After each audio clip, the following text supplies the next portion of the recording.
नमस्कार। बहुत ही सुंदर सा प्यारा सा एगो गीत लेके आ गए मुझे। बेटा की विवाह में रस्म होला कपड़ा पहनावे के, बहनों ही कपड़ा पहनावेला।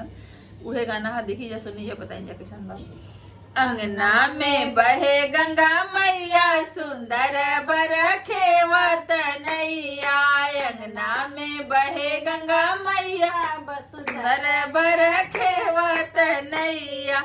कोठा के ऊपर दुल्हा मौरी पहनत है, कोठा के ऊपर दुल्हा मौरी पहनत है। लरिया संभले बहनैया सुंदर बरखेवत नैया। लरिया संभले बहनैया सुंदर बरखेवत नैया। अंगना में बहे गंगा मैया सुंदर बरखेवत नैया। अंगना में बहे गंगा मैया सुंदर बरखेवत नैया। कोठा के ऊपर दुल्हा सूटा पहनत है, कोठा के ऊपर दुल्हा सूटा पहनत है। टाइया संभाले बहनैया सुंदर बरखेवत नैया। टैया संभाले बहनैया सुंदर बरखेवत नैया। अंगना में बहे गंगा मैया सुंदर बरखेवत नैया।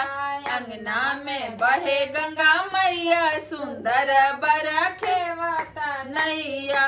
कोठा के ऊपर दुल्हा घड़ी पहनत है, कोठा के ऊपर दुल्हा घड़ी पहनत है। अंगूठी संभले बहनैया सुंदर बरखेवत नैया। अंगूठी संभले बहनैया सुंदर बरखेवत नैया। अंगना में बहे गंगा मैया सुंदर बरखेवत नैया। अंगना में बहे गंगा मैया सुंदर बरखेवत नैया। धन्यवाद। देखी जा, बहनों ही कपड़ा पहनावेलन लेकिन बहुत भारी नेगो लेवेलन, बहुत गाली भी सुनेलन, बहुत गाली भी सुनेलन।